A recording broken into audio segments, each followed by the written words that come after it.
अगला टॉपिक आता है इम्पैक्ट पैरामीटर।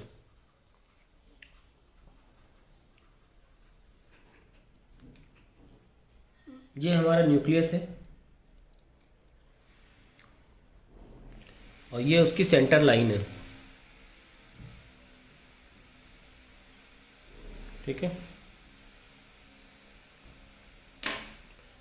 तो सपोज मैं एक अल्फ़ा पार्टिकल आता है और ऐसे डिवेट हो जाता है, तो ये जो एंगल है इसे बोलते हैं एंगल ऑफ स्कैटरिंग। क्या बोलते हैं?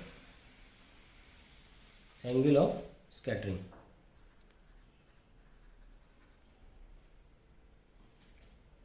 तो इम्पैक्ट पैरामीटर कैसे डिफाइंड है? ये जो है ये डिस्टेंस, ये velocity of the alpha particle है, ये बी से दिखाया था, इसे बोलते हैं इम्पैक्ट पैरामीटर। इस पे इस साल सवाल भी आया था, डायग्राम दिया था, पूछा था ये चीज़ क्या है और ये चीज़ क्या है, नाम लिखना था। डेफिनेशन देखिए, इम्पैक्ट पैरामीटर काफ़ी सेल्फ एक्सप्लेनेटरी डेफिनेशन है, जो दिख रहा है वही लिखना है बस। Impact parameter is defined as the perpendicular distance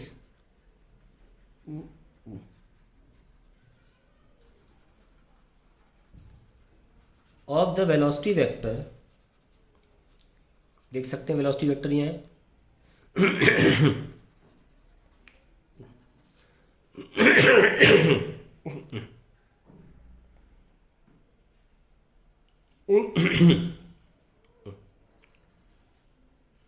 of an alpha particle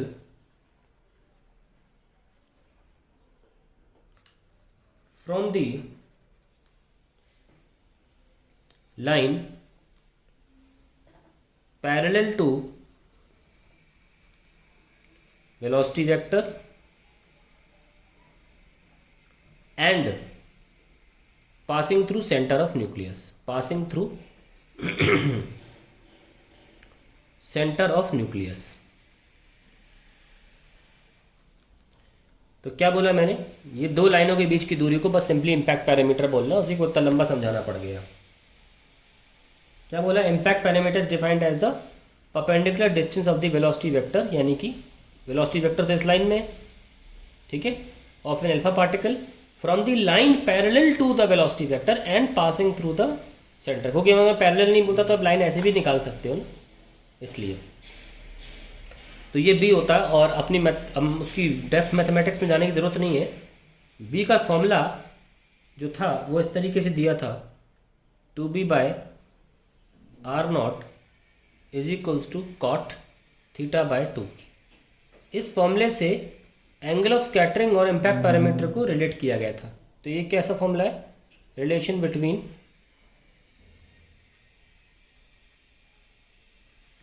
impact parameter and angle of scattering.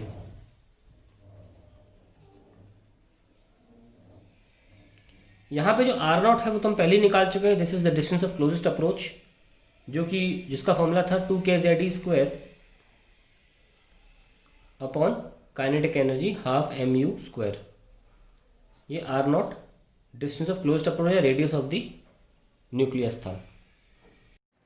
तो जैसे कि मान लीजिए आप को जो अल्फा पार्टिकल जस्ट लौट के आ गया था, ऐसे में एंगल क्या रखोगे? 180 डिवाइड बाई 290, कॉट 90 0 होता है, 2b by R naught equal to 0, 1090 infinity होता है, कॉट 90 0 हो जाएगा।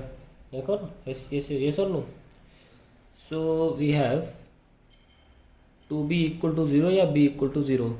इसका मतलब यही हुआ कि आपका जो अल्फा पार्टिकल था वो उसका इम्पैक्ट पैरामीटर 0 था, यानी कि it was actually it was along the line passing through the centre of the nucleus, और इसीलिए ये वापस आ गया। कुछ पार्टिकल्स ऐसे भी करते हैं, ये न्यूक्लियस है मान लीजिए, यहाँ तो खैर रुक जाएगा ऐसे, पर कुछ पार्टिकल्स, ये तो हमने दिखा दिया है, थीटा 180 है तो बी तो 0 साबित हो ही रहा है।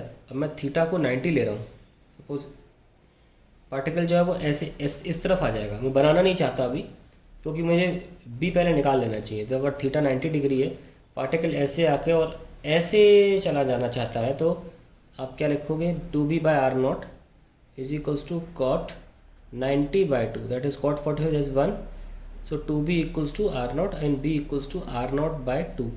सो रेडियस के ये जो है इतना पोर्शन, ये तो आर नॉट 1, तो यहाँ पे कहीं हिट किया होगा आपका एलो पार्टिकल, क्योंकि आर नॉट बाय टू पे हिट करना है ना, तो ये 90 डिग्री पे चला जाएगा। और ऐसे कई कई आंसर्स आ सकते हैं, तो ये एक इम्पॉर्टेंट पार्ट है। हालांकि इस साल तो सिर्फ नाम पूछा गया था, इस पे क्वेश्चंस भी आ सकते हैं इम्पैक्ट पैरामीटर पे। आगे बढ़ते हैं।